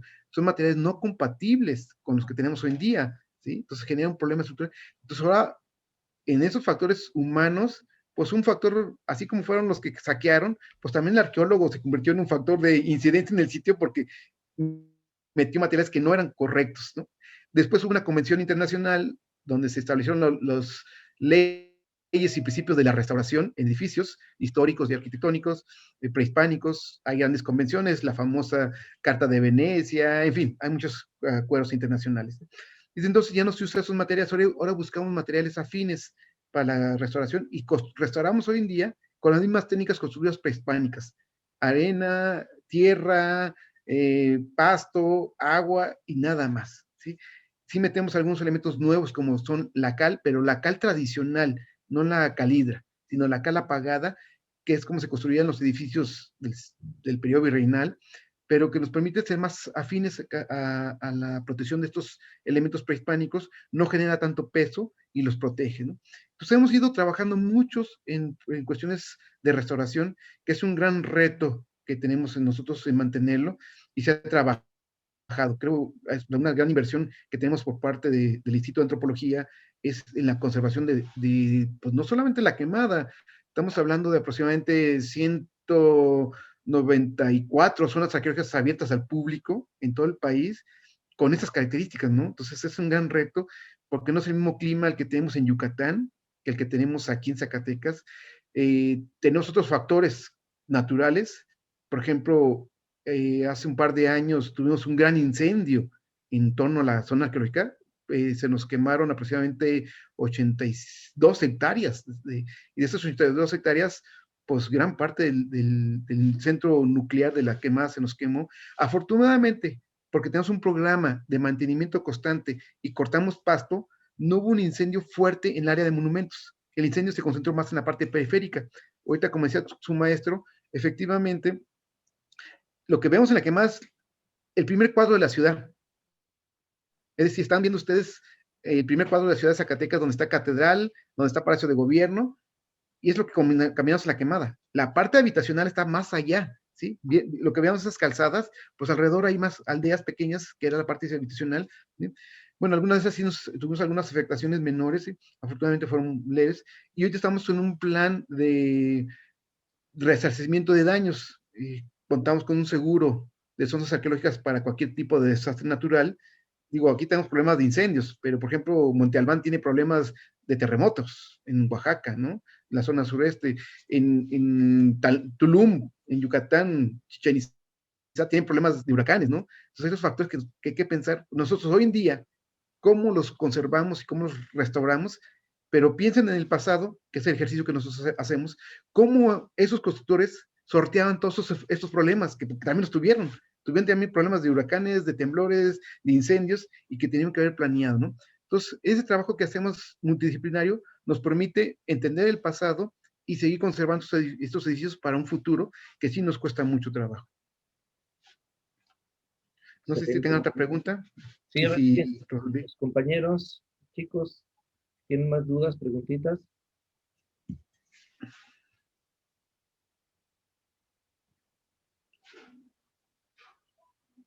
Bueno, aprovecho un poquito el momento para comentarles, ahorita que creo que decías con nuestro Roberto, es que efectivamente ahorita estamos empezando un proyecto en la quemada para entender la extensión del antiguo asentamiento prehispánico. Ya tenemos ahora en día las nuevas tecnologías y tenemos drones, nos permite hacer buenos vuelos a ciertas alturas, tecnología que llamamos LIDAR, que nos permite tener otro tipo de planos. Entonces estamos hoy entendiendo en un proyecto de urbanismo en la quemada, o sea, cómo fue creciendo la ciudad, dónde están las etapas tempranas y hasta dónde se extiende la antigua ciudad, porque como veíamos ahorita, pues estamos hablando del primer cuadro, pero nos hace falta conocer los demás espacios. Hoy en día, la gente recorre solamente un 5% de la ciudad, ¿sí? No recorre toda la ciudad completa, ¿sí? Entonces hoy en día estamos tratando de entender toda esa extensión del antiguo asentamiento. Sí, no sé si tengan alguna otra pregunta. Dime, perdón, a reserva de que ahorita los alumnos también nos presenten sus inquietudes, yo es lo que te iba a preguntar, toda esta extensión enorme y al cuadro completo, como dices, de ese cuadro completo, ¿hay todavía evidencias materiales de esas zonas habitacionales, de los caminos sí, cerrados? Exactamente, mira, la quemada, uno visita ahorita 7 hectáreas de la zona arqueológica, pero la extensión de la ciudad o de la zona protegida que tenemos de la quemada son 216 hectáreas. 216 hectáreas contra 7 que visitan. En estas 216 hectáreas que tenemos, encontramos zonas habitacionales, pequeñas placitas, plataformas con casitas, restos de las calzadas, ¿sí? Que nos quedan en la parte baja y se extienden hacia lo que es el arroyo o la presa actual de Chicomostoques allá abajo, ¿sí? O que se extienden hacia la parte sur y que formaban pues el otro tipo de población que vivía alrededor de la ciudad, no sé, los artesanos, la persona que daba el servicio a la ciudad, los constructores, pues ahí estaban, ¿no? Y empezamos ahora a tratar de entender este lugar y efectivamente, pues queremos hacer ese plano, urgía hacerlo porque pues también los factores de la naturaleza siguen destruyéndolos y tener registro todavía de ellos. Y sí, sí, sí existen varios vestigios, como se enseñaba ahorita, estas calzadas, todavía se alcanzan a ver algunas, ¿eh? Todavía uno puede ver las aprecias muy bien. Sin embargo, hay terrenos que se han abierto a la agricultura donde han pasado con el tractor y los han destruido, ¿no? Entonces, esas partes es lo que queremos seguir conservando todavía. Sí, efectivamente, eso lo platicaba, me parece, que con el grupo, el otro grupo de estudiantes, el asunto del saqueo. Pues un compañero hacía una pregunta muy atinada de cómo proteger y conservar la actual sitio de zona arqueológica, pero más bien cómo proteger lo que todavía no está, ¿verdad? Está todo Sí, sí, este mundo exactamente. del Pues mira, saqueo y de todo, ¿no? imagínate, eso nomás estamos hablando nomás de la quemada, pero vimos en los planos antiguos, están marcados 220 aldeas alrededor, o sea, esas 220 aldeas están sin protección alguna, ¿sí? De esas 220 aldeas, yo creo como unas 4 fueron, un poquito más, unas 6 han sido exploradas por el equipo del doctor Trumbull en su momento, el equipo del doctor Ben Nelson, pero pues tenemos algunos datos, pero se hicieron excavaciones y se fueron los arqueólogos y el sitio aquí sigue expuesto a zonas de agostadero, entran las vacas, entra el cultivo, entra la Comisión Federal de Electricidad a colocar postes, entra sistemas de drenaje para presas, cultivos, entonces toda la infraestructura pública que se requiere. Entonces, constantemente nosotros dentro de la quemada tenemos un programa pequeño que se llama Salvamento Arqueológico en torno a la quemada. Entonces, si nos hablan, oye, pues hay una obra en tal lado, vamos corriendo a ver, nos avisan de un hallazgo y vamos normalmente a ver esos lugares, ¿no? Esto es la parte de alrededor del Valle de Malpaso. Pero igual, ahora pensando en Zacatecas, hablamos al principio de 430 zonas arqueológicas en Zacatecas. Altavista, por ejemplo, ¿sí? Altavista igual, Las Ventanas, el Teul, el Cerro de la Monteuma, es decir, existen muchas zonas arqueológicas que están sin atención. ¿Sí? Entonces, ese es el gran reto que tenemos nosotros. Afortunadamente, yo acabo de regresar este fin de semana de Villa García, donde me enseñaron un sitio impresionante, edificios, su pirámide, cantidad de material cerámico alrededor, pero nos hablaban porque un particular que está haciendo ladrillos y de ahí está sacando tierra, ¿no? Está excavando para sacar tierra, ¿no? Entonces, pues tenemos que atender ese tipo de problemas de infraestructura pública o de equipamientos o servicios que la gente hace. Entonces, es un gran reto la conservación del patrimonio arqueológico en el estado de Zacatecas. Sí, bastantísimo, pero se ve buena labor, buen avance estos croquis, levantamientos arquitectónicos que nos presentas. Increíble, ¿no? Increíble. Ni pensarlo de hecho hace poco tiempo, no lo podías ni pensar, ¿no? ¿Verdad? Sí, y fíjate, eso es muy cierto, también qué bueno que lo notas. Bueno, yo tengo muchos años trabajando en la quemada, empecé en el 93 a trabajar en la quemada, me fui durante un tiempo fuera de Zacatecas, regresé y retomamos la quemada en 2014, retomamos el proyecto de la quemada, y de entonces para acá hemos trabajado pues todos los temas de mantenimiento, de conservación y protección, pero la investigación también. Y qué hicimos es precisamente empezar a conocer la extensión del asentamiento y afortunadamente trabajamos con colegas ahorita de la Universidad de California que han desarrollado técnicas de reconstrucciones de edificios prehispánicos, que es lo que les presenté ahorita, de hecho como primicia ya casi, son esos reconstructivos que les enseñé, para tratar de explicar cómo eran los edificios originales, porque, como decía ahorita, muchas veces tenemos la impresión de que, pues así como los vemos eran, ¿no? De lajas expuestas, y no, tenían sus aplanados, la pintura mural que pudieron haber tenido, ¿no? Decoraciones que perdimos ya, ¿sí? Y las techumbres, que ahí les mostraba yo, la iluminación, ¿sí? La ventilación, o sea, otros problemas que estamos tratando de entender, y eso lo hicimos ahora con la investigación, con esos colegas de la Universidad de California. Hemos tratado de entender la arquitectura, los espacios monumentales y reconstruirlos. Y esto es lo que ahora van a ver en el Museo de la Quemada que estamos por abrir. Este museo ya tiene todos los dibujos, los gráficos, para que ustedes puedan contemplar los edificios, y sobre la maqueta que está en la Quemada, en el museo, ¿sí? Se van a proyectar como una especie de mapping. Vamos a iluminar lo que es el edificio y proyectar la imagen en una pantalla de cómo lo ves ahorita, cómo lo vieron diferentes exploradores en dibujos antiguos, y cómo creemos que eran originalmente estos edificios con estos reconstructivos. Ya tenemos un panorama diferente de lo que sea estos espacios de arquitectura, que sí hemos ido avanzando en la comprensión del asentamiento prehispánico, en este caso de la Quemada, y bueno, ir viendo la arquitectura en todo Zacatecas, ¿no? En los demás sitios como Altavista, como el Teul, como Las Ventanas, que tienen una arquitectura muy particular cada uno de ellos. Claro, sí, excelente, ¿no? Pues muchas gracias por la primicia y por supuesto que te cambia el panorama. Es muy bueno ir a una visita guiada en la zona arqueológica, te das una idea, pero con esto te queda súper claro, ¿no? Cómo son los espacios, cómo era y cómo fue evolucionando y la mirada de los diferentes investigadores, ¿verdad? Chicos, ¿alguna pregunta? Aprovechen porque Sí, yo, profe. adelante, Enet. Yo quisiera saber si se han encontrado en esta zona algunas cosas como de su vida cotidiana, como joyas, vasijas, este tipo de cosas, y donde bueno, sí se han encontrado donde uno puede verlas. Sí, mira, en el transcurso de todos esos años de exploraciones, investigaciones arqueológicas, se ha recuperado una gran cantidad de materiales.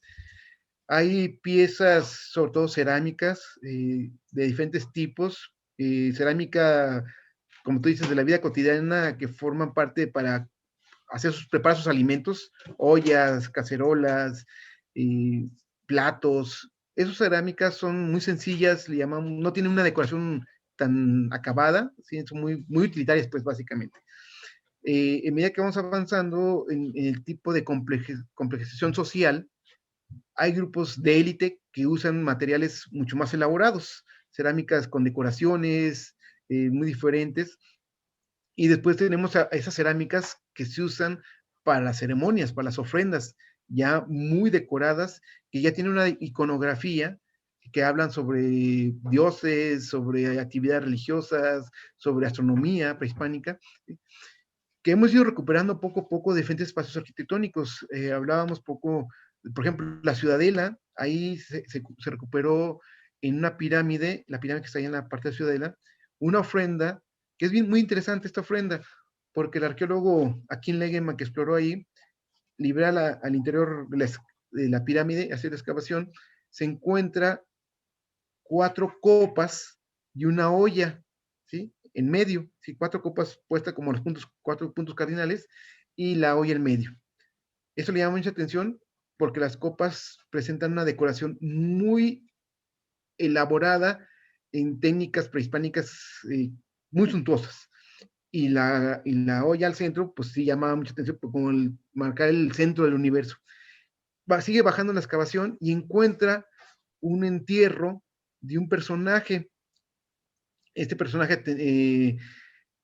tenía una pierna, le faltaba una pierna, pues, de hecho la pierna la tenía en el pecho, ¿sí? Se la cortaron y se la pusieron en el pecho, ¿sí? Y llamaba mucha atención esto. Entonces, ya viendo el contexto, se dieron cuenta de que este personaje está representando a Tezcatlipoca, porque Tezcatlipoca es un dios cojo. En la mitología prehispánica se señala que cuando se crea el mundo, se van Quetzalcóatl y Tezcatlipoca a buscar al gran monstruo marino, porque toda la tierra es un gran mar, no hay tierra, ¿sí? O sea, es mar, ¿sí? Entonces los dioses van a buscar a este monstruo marino, ¿sí? Que es un gran lagarto, ¿sí? y Quetzalcóatl le pide a Tezcatlipoca que lo distraiga para poderlo atrapar, y Tezcatlipoca mete su pie al agua, ¿sí? Para llamar la atención, y en eso llega el monstruo y le devora el pie, momento que aprovecha Quetzalcóatl para atraparlo, encajarle un cuchillo y matarlo, ¿sí? Y bueno, y aparte con la piel del cocodrilo, ¿sí? La extiende y forma la tierra, y por eso dicen que las escamas forman montañas, ¿sí? Se forman los ríos, se forma la parte verde, los ojos, las narices, se forman las lagunas, la entrada a los inframundos, ¿no? Básicamente. Y así es como se crea el universo. Esos mitos eran reconstruidos en las plazas, ¿sí? De hecho, suponemos que las plazas, en un momento dado, podían formar ese gran mar infinito, y ahí se hacían las ceremonias recordando este evento. Así como hoy en día recordamos el Via Crucis, pues ellos hacían sus ceremonias y recordaban sus eventos míticos, ¿no? Pues estas vasijas las tenemos conservadas todavía y están expuestas en el Museo de la Quemada hoy en día. Ahí son. Y así como te hablo de las vasijas de vida cotidiana, encontramos, por ejemplo, ahí juego de pelota, algunos objetos donde preparaban su comida, encontramos unas vasijas muy pequeñitas, miniaturas también. Hay algunos elementos ornamentales de decoración de lo que ellos usaban, básicamente, pero lo que predominan son elementos de cerámica, ollas, platos, cajetes, elementos hechos de piedra, como son puntas de proyectil, raspadores, raideras, mazos, hachas, metates, que nos hablan de pues, preparación de objetos de molienda. Por ejemplo, el maíz, seguramente sembraban maíz, lo molían en sus metates para hacer... el concepto, la tortilla no existe, ¿eh? Eso sí llama la atención, que aquí no encontramos tortillas, por ejemplo. ¿Por qué decimos esto? Porque lo que vemos ahorita es que las tortillas, no hay comales, pues, no se han encontrado comales, ¿sí? Vemos que se molía el maíz, se hacía la masa, y a lo mejor hacían como tamales, nada más la masa y los alimentos, pero no hacían ahora sí, no torteaban y tenían la tortilla en un comal, ¿sí? Es una discusión que tenemos todavía hoy en día porque no hay comales. Algunos colegas señalan que a lo mejor algunas piezas grandes de cacerola, no de cacerola, de cuencos, ¿sí? De platos, bueno, sobre todo cuencos, pudieron haber puesto ahí, pero bueno, había que discutir ese tema todavía, ¿no? Pero propiamente para hacer las tortillas se usaban los comales y esos no están presentes en la cerámica aquí. Pero todos los otros restos materiales que te estoy hablando sí están presentes y los tenemos hoy en día expuestos en el Museo de la Quemada, ¿sí? Están otras piezas, por ejemplo, de los sitios de Altavista, puede ser el museo, ahí están algunas piezas, y el resto de piezas las conservamos todavía en bodegas, aquí en Guadalupe, en el museo, ahí tenemos las bodegas de arqueología, y todos nuestros materiales siguen en análisis para entender, por ejemplo, los contenidos. Algunas ollas que se han recuperado conservan todavía en su interior los restos, nosotros los vaciamos, hacemos una técnica que se llama flotación, es decir, se vacía la tierra en agua, ¿sí? Todo lo pesado se va al fondo y lo ligero flota. ¿Qué es lo que le flota? Son semillas, polen, ¿sí? Y con eso empezamos a reconstruir paleoambientes, semillas, no sé, de calabaza, semillas de frijol, de maíz, y eso nos empieza a hablar sobre el tipo de dieta que existía en el mundo prehispánico. Hay que identificar, hay que hacer análisis botánicos, ¿sí? Identificar estas especies, y esto nos habla qué comían y qué climas había para que se produzcan este tipo de alimentos, ¿no? O sea, las lluvias, cuánto se requiere que llueva para tener una cosecha de maíz, de frijol, de calabaza, que es un clima diferente. Entonces, estos tipos de piezas que estamos hablando, Anet, es lo que conservamos todavía, afortunadamente, y están expuestas en el Museo de la Quemada. Gracias. ¿Alguna otra pregunta, chicos? Anímense, anímense.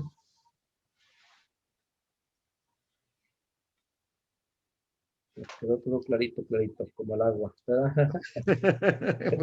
Qué bueno, espero que sí. ¿Verdad? Sí. Bueno, pues sí.